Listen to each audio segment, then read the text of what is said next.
मैंने ज़ैक के बारे में काफ़ी सुना। मेरे पास ऐसे बहुत सारे ममास्ते आते हैं जिनकी बेबीज़ में मुझे लगता है कि कुछ लर्निंग डिफ़िकल्टीज़ होते हैं। ममास्ते दैट हैप्पी नहीं होते हैं। तो आपका क्या एक्सपीरियंस है ये स्कूलिंग के बारे में? सबसे पहले जब हम ज़ैक की बात करते हैं तो ज़ैक में बहुत सारा एजुकेशन को लेके रिसर्च किया गया है कि हर बच्चा पढ़ाई कर सके। तो when it comes to experience of children with learning difficulty, तो इसके बहुत सारे रीज़न्स भी होते हैं। जैसे कि बायोलॉजिकल होते हैं, जेनेटिक होते हैं उसमें, फिर साइकोलॉजिकल रीज़न्स होते हैं जैसे प्रीनेटल होते हैं एंड एनवायरमेंटल फैक्टर्स। कभी-कभी वो स्कूलिंग तो जाते हैं बट अ, बहुत सारे लोगों के बीच में बच्चों के बीच में पढ़ाई नहीं कर पाते हैं। तो जब आप एज अ गायनेक इस चीज़ को देखते हो तो आपको क्या फील होता है कि लर्निंग डिफिकल्टी कहाँ से डेवलप होता है? आपने बहुत ही अच्छे से समझाया कि इतने सारे फैक्टर्स हो सकते हैं और हर चाइल्ड यूनिक होता है। हर पर्सन की लर्निंग टेक्निक अलग होती है। उसे एक अलग तरह का एनवायरनमेंट चाहिए होता है जो आजकल मुझे लगता है कि कहीं न कहीं जो पेरेंटिंग पैटर्न्स हैं वो चेंज हो रहे हैं। डिफरेंट पेरेंटिंग स्टाइल्स के डिफरेंट लर्निंग डिफिकल्टीज किड्स में भी आ रहे हैं। और न्यूक्लियर फैमिलीज जैसे-जैसे बोलते जा रहे हैं तो जो हमें cultural experience learning habits change करता है, वो शायद कहीं न कहीं नहीं हो पा रहा है। एंड मेरे पास ऐसे बहुत सारे पेरेंट्स आते हैं जिनके पहले बेबी को लर्निंग डिफिकल्टीज है and this time they are concern कि कोई इस तरह की बात रिपीट ना हो।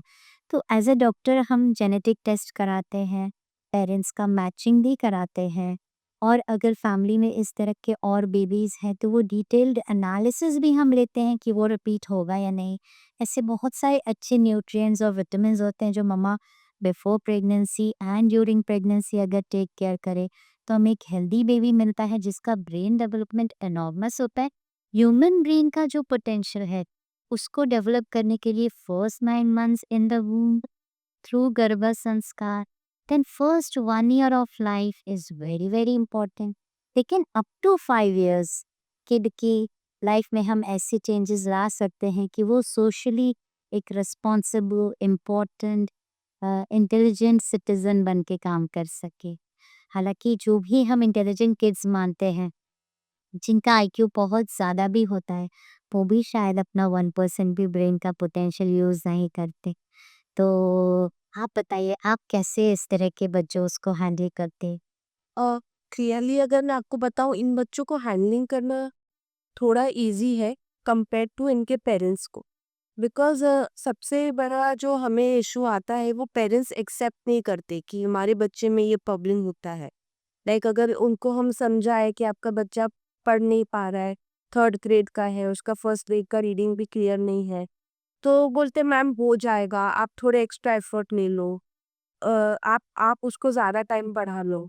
वो लोग ये पैटर्न नहीं समझते कि कहीं न कहीं वो जेनेटिक है या फिर वो न्यूरोलॉजिकल है या फिर कहीं न कहीं वो साइकोलॉजिकली भी उनके इमोशंस जो घर में हो रही है, चीज़ें हो रही है उसके कनेक्टेड है। तो हमें सबसे ज़्यादा डिफ़िकल्टी आती है एक्सेप्टेंस में। जब तक ये चीज़ें क्लियर नहीं होती है सोसाइटी में, बच्चों तक तो बहुत मुश्किल से हम पहुँचेंगे। और हमने जैसे कि तारे ज़मीन पर देखी, बट अभी भी अगर किसी को दिखता भी है, अगर उनके बच्चे में वो डिफ़िकल्टी है, वो रिलेट भी करते कि मेरा बेटा तारे ज़मीन की तरह था। वो मूवी में जो ईशान का कैरेक्टर था। और मैं उनको बोलूँगी कि देखो उनको कैसे आमिर खान ने 1-1 लेकर काफ़ी चीज़ें सिखाकर और ट्रेन किया। तो भी वो लोग बोलेंगे नहीं, लेकिन सोसाइटी मैं कैसे कराऊँगा, लोग क्या बोलेंगे, और फिर वापस वो अपने बच्चे को उस भीड़ में डाल देते हैं।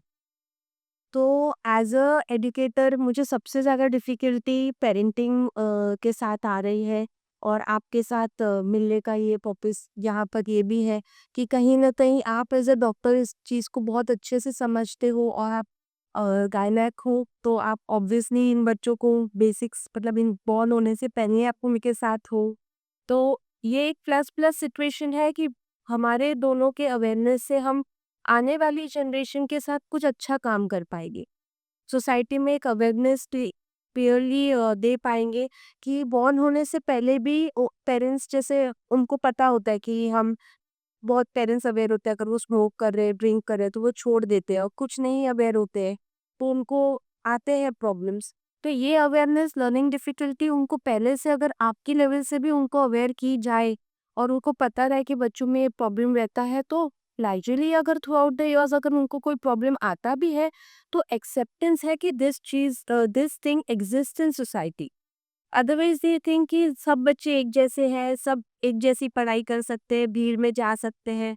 They don't want to do that pull out which is very important, and हमने ऐसे केसेस रिज़ॉल्व भी किए हैं ज़ैप पे, जहाँ पे पेरेंट्स ने हमें ट्रस्ट किया है। तो हमने उनके बच्चों को at the age of 11 start किया है पढ़ाना, and by the age of 15-16 उनमें इतने बड़े चेंजेस देखे हैं कि now the child is you know moving around in the society with good social skills, with good reading skills, with good life skills, you can see. Wonderful. Amazing. I've looked. This is what we want to actually, I want to express with your help to the society. Like अगर हम fish को swimming की जगह flying सिखाना चाहेंगे तो वो कभी भी पॉसिबल नहीं है।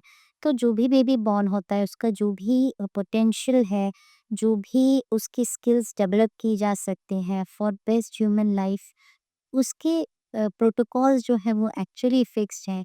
लेकिन कहीं न कहीं पेरेंट्स का एक्सेप्टेंस नहीं होने से फिश स्विमिंग की बजाय फ्लाइंग कर ले, ऐसा सोसाइटी में देखा गया है। और जो भी पेरेंट्स अपने लाइफ में जो अचीव नहीं कर पाए, वो ड्रीम्स, वो डिज़ायर्स, वो विशेज़ वो अपने बच्चों पर अनजाने में थोपते हैं।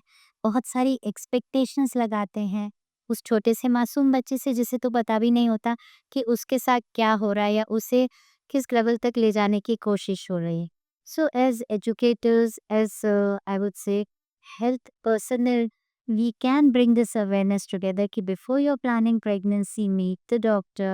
If you have any such history in the family, again discuss it openly. All the environmental toxins on the ovum and the sperm could be well taken care of 3 to 6 months prior to planning the pregnancy. Every child should be a wanted child. कई बार ऐसे होते हैं उन्होंने pills ली होती हैं periods लाने के लिए और उसमें कंसीव कर रहे होते हैं, तो ऐसे भी बहुत सारे मेडिकेशन के भी साइड इफ़ेक्ट्स हम बच्चों में देखते हैं और वो कई बार इतने सटल होते हैं कि फिज़िकली तो सोनोग्राफी में अपीयर नहीं होते हैं, लेकिन बाद में बच्चों में लर्निंग डिसेबिलिटी हमें देखने को मिलती है। तो as a parent they should be open, उन्होंने क्या-क्या ड्रग्स या मेडिकेशन लिया है, और अगर ऐसा कोई चाइल्ड आया भी है हमारे फैमिली में, तो उसके मैक्सिमम पोटेंशियल तक ले जाने के लिए I think Zach is one stop solution, and we have you in Surat is a good luck for Surat, and we will bring much more happiness in Surat through you, I feel. Yes ma'am, and I am so grateful to you कि आपने इतनी सारी बारीक बारीक चीज़ें हमें बताई है, विच एक्चुअली एक जनरल नॉलेज की तरह हर एक को पता होनी चाहिए कि पिल्स का भी कितना साइड इफेक्ट होता है और पेरेंटिंग का क्या रोल होता है, because purpose is to create a healthy society through education. So I am sure कि आपसे मिलने के बाद मेरा भी एक विजन है कि मैं आगे इन बच्चों के साथ और डीपली काम करूं। मतलब अभी मेरा एज ग्रुप 5 एंड अबव रहता है, बट अब मुझे ऐसा लग रहा है कि आपके साथ जुड़ने के बाद मुझे जो बच्चा बॉर्न होने वाला है उसके भी पेरेंट्स से मिलके ये चीज़ें अवेयरनेस करने का एक बहुत प्रेस्टिजियस काम मिलेगा। लेकिन आई आई बी सो ब्लेस्ड कि मैं उस लेवल पे भी उनके साथ काम कर पाऊंगी। हम बेबीज जो आने वाले हैं उनमें best changes internally through forms we can create awareness, we can tell them कि देखो ये सेंटर एग्जिस्ट करता है तो इसका मोटो ये है। एंड द थिंग इज कि पढ़ाई तो सबको चाहिए। अभी जैसे मैंने रिसेंट किसी से बात की तो उन्होंने भी बताया कि मुंबई में पहले ऐसे भी होता था, शायद अभी भी होता हो, कि बच्चा बॉर्न होने से पहले ही वो लोग सारो रेखा का है दिस किड में। So how important education is, मतलब that the parent knows, but बच्चा किस तरह से पढ़ रहा है ना वो नहीं समझ पा रहे। वो लोग पढ़ाने बस भीड़ में भेज देते हैं, मॉनिटर भी करते हैं सब कुछ, और नहीं हो पा रहा है तो एक्सेप्ट नहीं कर रहे। They are spending lot of money on changing the child belief system, but not agreeing to change the system in which the child wants to study. Bringing a change in system is very important. Only government cannot do. only the education ministry cannot do. As a parent, I think it is our role. बच्चा school कुछ घंटे जाता है, लेकिन जो बाकी का दिन आपके साथ है, उसमें education, morals, overall person building के हमें काम करना चाहिए. It's not only the books. And जो बुक्स हैं उनका नॉलेज लें या उसको विज़डम के रूप में लाइफ में इम्प्लाई कर सकें, हमें किस तरह की इंडियन सोसाइटी को तैयार करना है.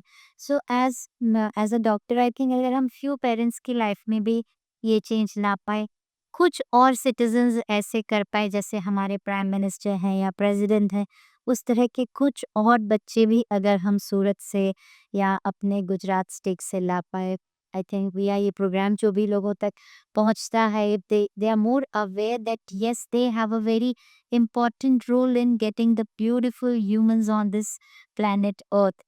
I think this program would be successful. This very grateful to you, and thanks a lot. Thank you. It was great meeting you. And the message actually stands for Bane Mera Surat Healthy. So we'll make Surat healthier and happy. Sure.